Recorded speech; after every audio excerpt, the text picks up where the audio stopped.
नमस्कार प्यारे विद्यार्थियों।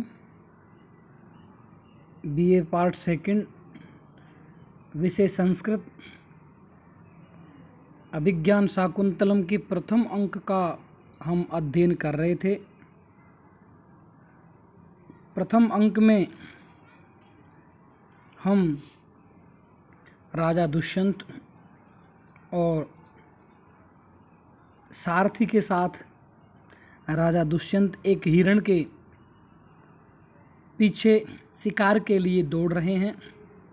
रथ की तेज गति है।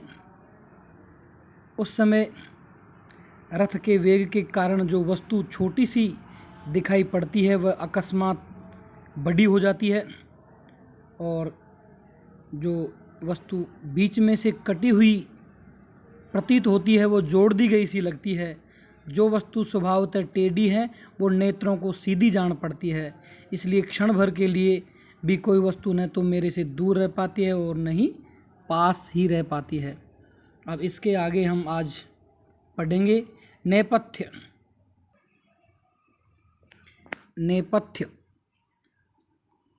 नेपथ्य में भो राजन आश्रम मृगो अयम न हंतव्यो न हंतव्यः। हे राजन, यह आश्रम का मृग है, इसे नहीं मारना चाहिए, इसे नहीं मारना चाहिए। श्रुतः, सुत बोलता है, आकर्ण्यावलोक्य च, सुनकर व देखकर। आयुष्मन, हे आयुष्मन, अस्य खलु ते बाणपथवर्तिनः कृष्णसारस्यान्तरे तपस्विनः उपस्थितः। अस्य खलु ते बाणपथवर्तिनः, आपके बाण के पहुँचने के मार्ग के मध्य में, कृष्ण सारस्यांतरे और वर्तमान इस मृग के बीच में, तपस्वी ने उपस्थित, आपके बीच में तपस्वी उपस्थित हो गए हैं। अर्थात इस हिरण और आपके बीच में ये जो तपस्वी उपस्थित हो गए हैं। राजा कहता है, स संभ्रमम, हड़बड़ाहट के साथ, तेन ही प्रगृह्यन्ताम बाजिनः, तो घोड़ों को लगाम के द्वारा रोकिए। शुत कहता है, तथा कि अच्छा, इति रथम स्थापयति, इस प्रकार रथ को रोक लेता है। ततः प्रविश्यत्यात्मना तृतीयो वेखानसः, उसके बाद में दो अन्य ऋषियों के साथ में वेखानस का प्रवेश होता है। वेखानस महर्षि कण्व के आश्रम का तपस्वी है। वेखानस हस्तम उदम्य, वेखानस हाथ उठाकर, राजन, हे राजन, आश्रम मृगो अयम न हंतव्यो न हंतव्यः, यह आश्रम का मृग है, इसे नहीं मारना चाहिए, इसे नहीं मारना चाहिए। तत्कृत साधुकृत संधानम प्रतिसंहर सायकम आर्तत्राणाय वह शस्त्रम न प्रहर्तुम अनागसी। श्लोक हैं, तत्साधुकृत संधानम प्रतिसंहर सायकम आर्तत्राणाय वह शस्त्रम न प्रहर्तुम अनागसी। श्लोक का अन्वय देखते हैं। तत्साधुकृत संधानम सायकम प्रतिसंहर वह शस्त्रम आर्तत्राणाय अनागसी प्रहर्तुम न। तत्साधुकृत संधानम सायकम प्रतिसंहर, तत्साधुकृत संधानम, तो अच्छी तरह धनुष पर चढ़ाए गए, साधुकृत अच्छी तरह, संधानम धनुष पर चढ़ाए गए, सायकम बाण को, प्रतिसंहर उतार लीजिए। तो इस प्रकार अच्छी तरह धनुष पर चढ़ाए गए बाण को उतार लीजिए, इसको उतार लीजिए। वह शस्त्रम, आपके जो शस्त्र हैं, आपका शस्त्र हैं, आर्तत्राणाय, पीड़ित जनों की रक्षा के लिए हैं, अनागसी प्रहर्तुम न, निरपराध पर प्रहार करने के लिए नहीं है, निरपराध प्राणियों पर प्रहार करने के लिए नहीं है। वेखानस ऋषि मृग हनन हेतु तत्पर ऐसे राजा दुष्यंत से कह रहा है कि यह आश्रम का हिरण है, इसे नहीं मारना चाहिए, अवध्य है। अतएव जिस बाण को आपने अच्छी तरह से अपने धनुष पर चढ़ा दिया है उसे उतार लीजिए,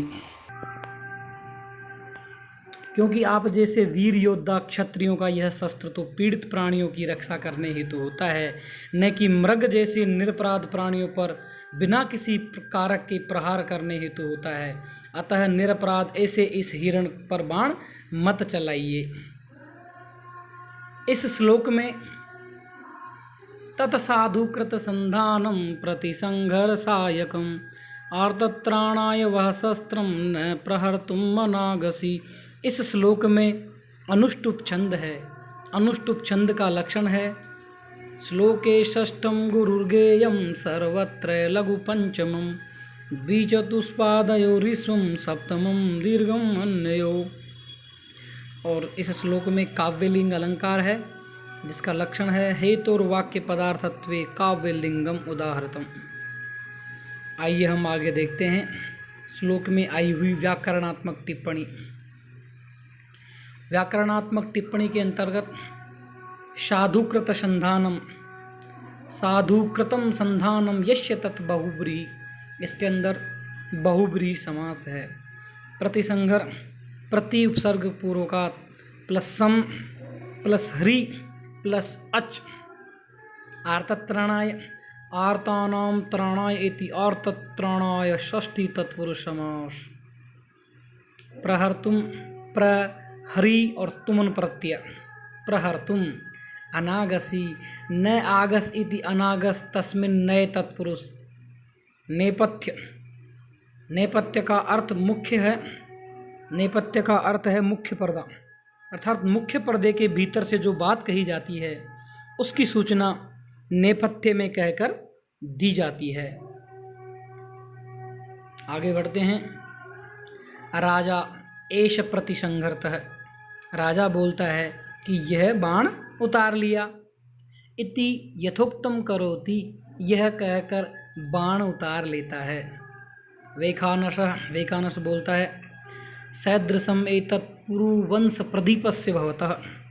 वेखानस बोलता है कि पुरुवंश के प्रदीप आपके लिए यह उचित ही हैं। श्लोक है जन्म यस्य पुरुर्वंशे युक्त रूपम इदं तव पुत्रमेव गुणोपेतं चक्रवर्तिनम् अवाप्नुहि। जन्म यस्य पुरुर्वंशे युक्त रूपम इदं तव पुत्रमेव गुणोपेतं चक्रवर्तिनम् आप्नुहि। इसका अन्वय देखते हैं। यस्य पुरोवंशे जन्म तव इदं युक्त रूपम एवं गुणोपेतं चक्रवर्तिनं पुत्रम आप्नुहि। यस्य पुरोवंशे जन्म, जिसका जन्म, यस्य जिसका पुरोवंशे पुरुवंश में जन्म अर्थात जन्म हुआ है, जिसका पुरुवंश में जन्म हुआ है। तव इदम तुम्हारे लिए यह युक्त रूपम उचित ही है, यह तुम्हारे लिए उचित ही है। एवं गुणोपेतम इस प्रकार के गुणों से युक्त चक्रवर्तिनम चक्रवर्ती गुणों से युक्त पुत्रम पुत्र को प्राप्त आपनुहि प्राप्त करो, अर्थात आप इस प्रकार के गुणों से युक्त चक्रवर्ती पुत्र को प्राप्त करो। तो श्लोक का अर्थ है पूरा कि जिस आपका प्रसिद्ध पुरुवंश में जन्म हुआ है ऐसे आपके लिए यह बाण उतार लेना अत्यंत ही उचित आचरण है। आप इस प्रकार के गुणों से युक्त चक्रवर्ती पुत्र को प्राप्त करो। वेखानस ऋषि के कहने पर राजा दुष्यंत ने अपना धनुष बाण उतार लिया। अतः वेखानस ऋषि प्रसन्न हो गए और वेखानस राजा की प्रशंसा करते हुए कह रहे हैं कि हे राजन, आपका जन्म महान ययाति के पुत्र पुरु के वंश में हुआ है। आपने हमारे कहने पर जो बाण उतार लिया है वह आपका अत्यंत ही उचित एवं श्रेष्ठ आचरण है और पुरुवंशी राजा के लिए ऐसा करना ही शोभायुक्त है, क्योंकि पुरुवंशी राजा सदैव प्रजा के रक्षक रहे हैं। तो चक्रवर्ती पुत्र प्राप्त करने का उसको आशीर्वाद वो दे देता है। चक्रवर्ती वो सम्राट होता है जो पृथ्वी मंडल पर राज्य चलाने वाला, अनेक राजाओं का अधिपति राजा चक्रवर्ती कहलाता है। तो दुष्यंत का जो पुत्र होगा वो चक्रवर्ती होगा, इसकी सूचना इस श्लोक में भी दी गई है। इस श्लोक में अनुष्टुप छंद है और काव्यलिंग अलंकार है। आगे देखते हैं व्याकरणात्मक टिप्पणी। युक्त रूपम, अतिशयेन युक्तम युक्त रूपम। आपनुहि, आप धातु लोट लकार। एवं गुणोपेतम, एवं गुणः तैहि उपेतम। उपसर्ग ई धातु तय प्रत्यय। उसी प्रकार चक्रवर्तिनम, चक्रे वर्तितुम शीलम अस्येति तम। चक्र, व्रत, णिनि प्रत्यय और तम, चक्रवर्तिनम। आगे चलते हैं। आगे हैं इतरौ, बाहु उदम्य। अन्य दो तपस्वी, इतरौ अन्य दो तपस्वी, बहु उदम्य भुजाओं को उठाकर, सर्वथा चक्रवर्तिनम पुत्रम आपनुहि, निश्चय ही आप चक्रवर्ती पुत्र को प्राप्त हो, अर्थात आपके चक्रवर्ती पुत्र जन्म लेवें, ऐसा आशीर्वाद वो देते हैं। राजा कहता है स प्रणामम, प्रणाम सहित राजा कहता है, प्रतिगृहीतम, आपका जो वचन है वो मुझे स्वीकार है। वेखानसः, वेखानस बोलता है राजन कि हे राजन, हे महाराज, समिदाहरणाय प्रस्थिता वयम, हम लोग समिधाएं लेने के लिए जा रहे हैं। वयम यानी हम, प्रस्थिता यानी जा रहे हैं, समिदाहरणाय समिधाएं लेने के लिए। एष खलु कण्वस्य कुलपतेर अनुमालिनी तीरम आश्रमो दृश्यते। यह सामने कण्वस्य, कण्व ऋषि का, कुलपतेर कुलपति कण्व का, अनुमालिनी तीरे, मालिनी नदी के तट पर, मालिनी नदी के किनारे पर, आश्रमो दृश्यते, आश्रम दिखाई दे रहा है। अर्थात यह सामने मालिनी नदी के किनारे कुलपति कण्व का आश्रम दिखाई दे रहा है। चेदन्य कार्यातिपातः, अगर यदि दूसरे कार्य में बाधा उत्पन्न नहीं हो, प्रविश्य प्रतिगृह्यताम आतिथेय सत्कारः, तो आश्रम में प्रवेश करके अतिथि सत्कार ग्रहण कीजिए। अपीच, और भी, रम्यास्तपोधनानां प्रतिहत विघ्ना क्रिया समवलोक्य ज्ञास्यसि कियद्भुजो मे रक्षति मोर्विकीर्णांक इति। रम्यास्तपोधनानां प्रतिहत विघ्ना क्रिया समवलोक्य ज्ञास्यसि कियद्भुजो मे रक्षति मोर्विकीर्णांक इति। श्लोक का अन्वय देखते हैं। प्रतिहत विघ्नः रम्यः तपोधनानां क्रिया समवलोक्य तुम ज्ञास्यसि मोर्विकीर्णांक में भुज कियत रक्षति इति। प्रतिहत विघ्नः, विघ्नों से रहित, रम्यः रमणीय, तपोधनानां तपस्वियों की क्रिया क्रियाओं को समवलोक्य देखकर ज्ञास्यसि जानोगे। मोर्विकीर्णांक, मुर्वा जो घास की, जो धनुष की जो डोरी का आघात चिन्ह है, आघात चिन्हों से युक्त, मैं भुजय मेरी भुजा, कियत रक्षति मेरी भुजा कितनी रक्षा करती है, इति, इस प्रकार।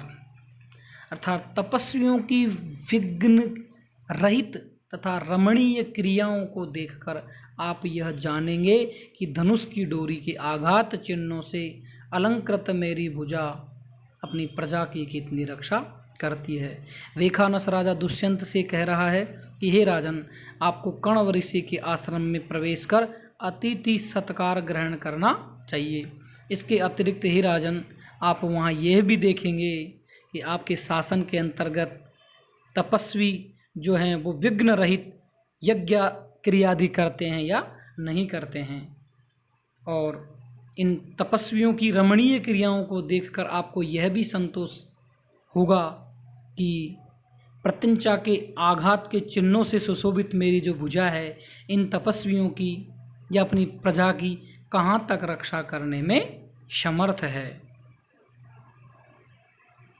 श्लोक में आर्या छंद है जिसका लक्षण है यश्चापादे प्रथमे द्वादश मात्रास्तथा तृतीयेपि अष्टादश द्वितीये चतुर्थ के पंचदश शार्या।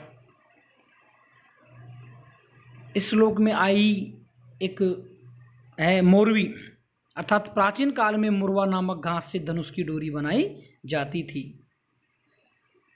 और कुलपति 10,000 शिष्यों को पढ़ाने वाला जो आचार्य है वो कुलपति कहलाता है। व्याकरणात्मक टिप्पणी देख लेते हैं। तपोधनानाम तपः एव धनम येषाम ते तेषाम तपोधनानाम बहुव्रीहि समास।